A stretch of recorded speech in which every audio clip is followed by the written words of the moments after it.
ಇದು ಖಾಲಿ ಡಿಜಿಟಲ್ ವಾಹಿನಿ, ಸತ್ಯ ಮತ್ತು ಸ್ಪಷ್ಟ ಸುದ್ದಿ. ನಗರದ ವಿವಿಧೆಡೆ ಸಂಭ್ರಮದ ಮೊಹರಂ ಹಬ್ಬದ ಮೆರವಣಿಗೆ. ದಾಂಡೇಲಿ ನಗರದ ಹಳಿಯಾಳ ರಸ್ತೆ, ಪಟೇಲ್ ನಗರ, ಸುಭಾಸ್ ನಗರ, ಹಳೆ ದಾಂಡೇಲಿ, ಗಾಂಧಿನಗರ ಸೇರಿದಂತೆ ಸಡಗರ ಸಂಭ್ರಮದಿಂದ ಬುಧವಾರ ನಡೆಯಿತು. ಅಮಾವಾಸ್ಯೆ ಆದ 3 ದಿನದ ನಂತರ ಆರಂಭವಾಗುವ ಹಬ್ಬ 10 ದಿನಗಳ ಕಾಲ ನಡೆದು ಜುಲೈ 17ರಂದು ದೇವರು ಹೊಳೆಗೆ ಹೋಗುವುದರೊಂದಿಗೆ ಹಬ್ಬಕ್ಕೆ ತೆರೆ ಬೀಳುತ್ತದೆ. ಮಂಗಳವಾರ ಗಂಧರಾತ್ರಿಯ ಪ್ರಾರಂಭವಾದ ಪಂಜಾ ಮೆರವಣಿಗೆ ಬುಧವಾರ ಬೆಳಿಗ್ಗೆ ಜಾವ 4 ಗಂಟೆಯವರೆಗೆ ನಡೆಯಿತು. ಅದೇ ದಿನ ಸಂಜೆ ದೇವರು ನದಿ ಹೋಗುವುದರಿಂದ ಮೊಹರಂ ಕೊನೆಗೊಳ್ಳುತ್ತದೆ. ನಗರದ ವಿವಿಧೆಡೆ ಬಂದ ಪಂಜಾಗಳು ನಗರದ ಪಟೇಲ್ ವೃತ್ತದಲ್ಲಿ ದೇವರ ಭೇಟಿ ಕಾರ್ಯಕ್ರಮ ನಡೆಯಿತು. ಈ ಸಂಭ್ರಮಕ್ಕೆ ಸುರಿಯುವ ಮಳೆಯಲ್ಲಿ ನೂರಾರು ಜನರು ಸಾಕ್ಷಿಯಾದರು. ಹಿಂದೂ ಮುಸ್ಲಿಮರ ಭಾವೈಕ್ಯತೆಯ ಹಬ್ಬವಾದ ಮೊಹರಂ ಹಬ್ಬವನ್ನು ಶಾಂತಿ ಸೌಹಾರ್ದತೆ ಆಚರಿಸುತ್ತದೆ. ಗ್ರಾಮೀಣ ಭಾಗಗಳಲ್ಲಿ ಮೊಹರಂ ಹಬ್ಬವನ್ನು ಬಾಬಯ್ಯ ಹಬ್ಬ ಎಂದು ಕರೆಯುತ್ತಾರೆ.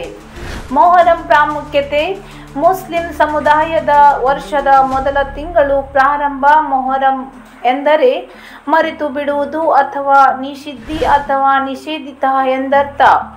ಮುಸ್ಲಿಂ ಬಾಂಧವರ ವಿವಿಧ ಸಮುದಾಯಗಳು ತಮ್ಮ ನಂಬಿಕೆ ಮತ್ತು ಸಂಪ್ರದಾಯದ ಆಧಾರದ ಮೇಲೆ ಮೊಹರಮನ 10ನೇ ದಿನವನ್ನು ಅದ್ದೂರಿಯಾಗಿ ಆಚರಿಸುತ್ತಾರೆ. ಪ್ರವಾದಿ ಮೊಹಮ್ಮದರು ಈ ದಿನ ಉಪವಾಸವನ್ನು ಕೈಗೊಂಡು ಕಾರಣ ಮುಸ್ಲಿಂ ಬಾಂಧವರು ಕೂಡ ಈ ದಿನ ಉಪವಾಸವನ್ನು ಕೈಗೊಂಡು ದೇವರಿಗೆ ಪ್ರಾರ್ಥನೆಯನ್ನು ಸಲ್ಲಿಸುತ್ತಾರೆ. ಈ ದಿನ ಅಲ್ಲಾಹುನ ಇಸ್ರೇಲ್ ಜನರನ್ನು ಫರೋಹನಿಂದ ರಕ್ಷಿಸಿರುವುದಕ್ಕಾಗಿ ಹಾಗೂ ಮೋಸ ಪ್ರವಾದಿಗಳು ಆ ದಿನ ಉಪವಾಸ ಆಚರಣೆಯನ್ನು ಕೈಗೊಂಡಿರುವುದರ ಸ್ಮರಣಾರ್ಥಕವಾಗಿ ಮೊಹರಂನಲ್ಲಿ ಇಸ್ಲಾಂ ಧರ್ಮದ ಜನರು ಉಪವಾಸವನ್ನು ಅನುಸರಿಸುತ್ತಾರೆ.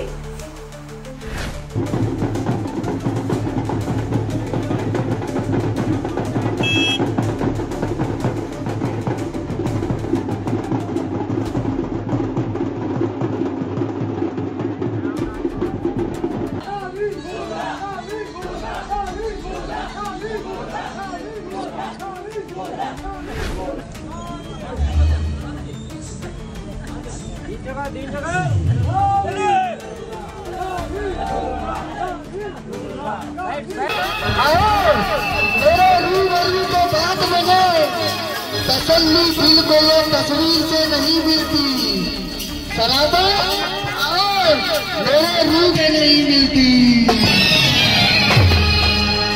मेरे दिल